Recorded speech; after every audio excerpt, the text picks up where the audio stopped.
उत्तर भारत के घने जंगलों में, जहां सूरज की किरणें भी मुश्किल से पहुंचती हैं, एक छोटा सा गांव था, रामपुर।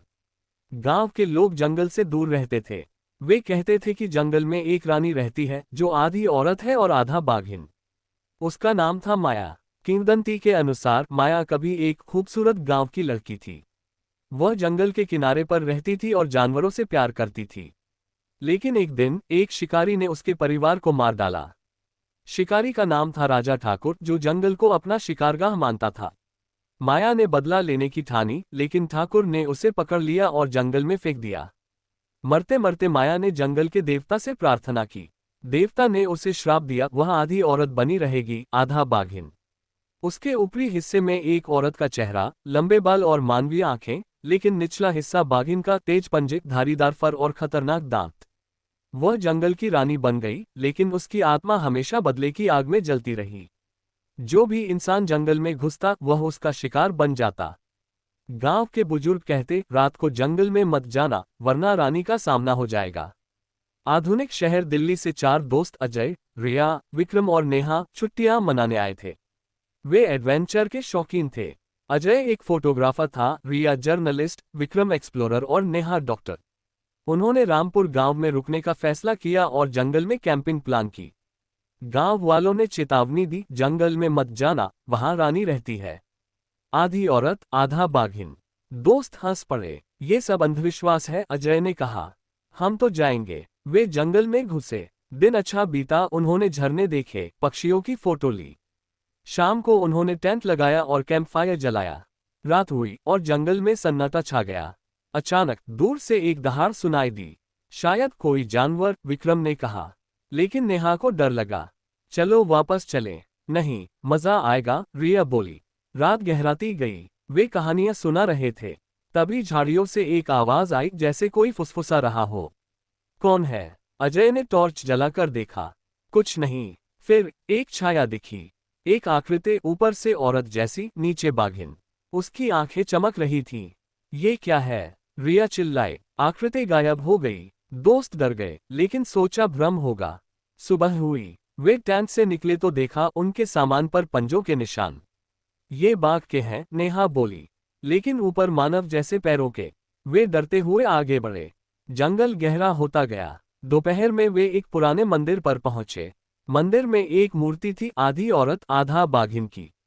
ये तो वही है, विक्रम बोला। मंदिर के पुजारी मिले, एक बूढ़ा आदमी। ये माया की मूर्ति है। वह श्रापित है। जो जंगल में घुसता है वह उसका शिकार बनता है। पुजारी ने कहानी सुनाई, माया को ठाकुर ने मारा था। अब वह बदला लेती है। रात को वह इंसानी रूप में आती है, लेकिन चांद निकलते ही बाघिन बन जाती है। दोस्त हैरान थे। हम वापस जाएंगे, रिया ने कहा। लेकिन शाम हो गई। रास्ता भूल गए। रात हुई। चांद निकला। दूर से दहाड़। फिर झाड़ियों से वह आकृति निकली। इस बार साफ दिखी, लंबे काले बाल, सुंदर चेहरा, लेकिन आंखें लाल। नीचे बाघिन का शरीर। भागो, अजय चिल्लाया। वे भागे। माया उनके पीछे। विक्रम गिर गया। माया ने उसके पैर पर पंजा मारा। खून बहने लगा। नेहा ने पट्टी बांधी। वे एक गुफा में छिपे। बाहर माया घूम रही थी। तुम सब मरोगे, उसने फुसफुसा कर कहा। आवाज मानवीय थी, लेकिन डरावनी। गुफा में बैठे वे डर रहे थे। रिया ने अपना रिकॉर्डर निकाला। शायद ये सच है। सुबह हुई। माया गायब। वे आगे बढ़े। विक्रम लंगड़ा रहा था। वे एक झोपड़ी पर पहुंचे। वहां एक बूढ़ी औरत रहती थी, माया की बहन। मैं जानती हूं तुम कौन हो, बूढ़ी बोली। माया तुम्हें मारना चाहती है क्योंकि तुम इंसान हो। लेकिन श्राप तोड़ा जा सकता है। कैसे? ठाकुर का वंशज मिले, उससे माफी मांगो। ठाकुर का पोता शहर में रहता है, लेकिन वे जंगल में फंसे थे। रात होने से पहले निकलो, बूढ़ी ने कहा। शाम हुई। फिर दहाड़। माया आई। इस बार वह औरत के रूप में, पूरी तरह मानव। मैं माया हूँ, जंगल की रानी। तुमने मेरी जमीन पर कदम रखा।